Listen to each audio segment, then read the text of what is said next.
Pitch ঢালা এই পথটারে ভালোবেসেছি, তার সাথে এই মনটারে বেঁধে নিয়েছি।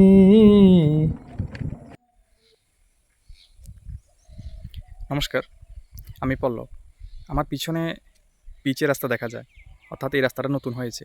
তো পিচের রাস্তা, নতুন রাস্তা চালাইতে যে কত মজা, বাইক, স্কুটি, গাড়ি আমরা জানি।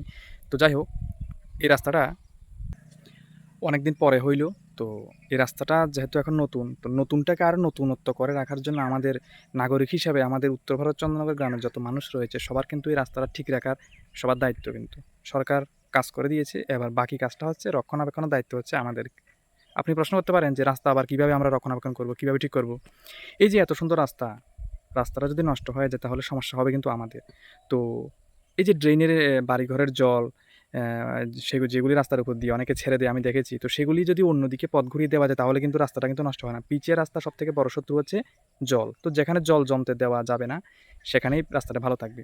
আর বাড়িঘরের নোংরা আবর্জনা এগুলি এইসব এত সুন্দর রাস্তার মধ্যে না ফেললেই ভালো হয় আরকি। যেহেতু আমরা বাইক চালাই, স্কুটি চালাই, অনেকে গাড়ি চালায়, অনেকে সাইকেল চালায়, অনেকে হেঁটে যায়।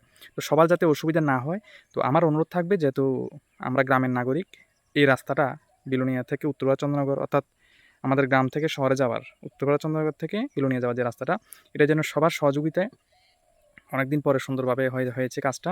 তো সবার রক্ষণাবেক্ষণ করার দায়িত্ব সবাই নিজে হাতে আমরা করব।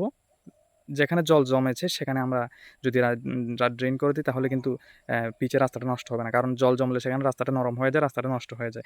অনেক কষ্টের পর, অনেক কষ্ট সহ্য করার পর রাস্তাটা এখন নতুনত্ব হয়েছে। যাই হোক, সবাই মিলে সহযোগিতা করে রাস্তাটা ভালো রাখবেন এই আশা রাখি। ধন্যবাদ।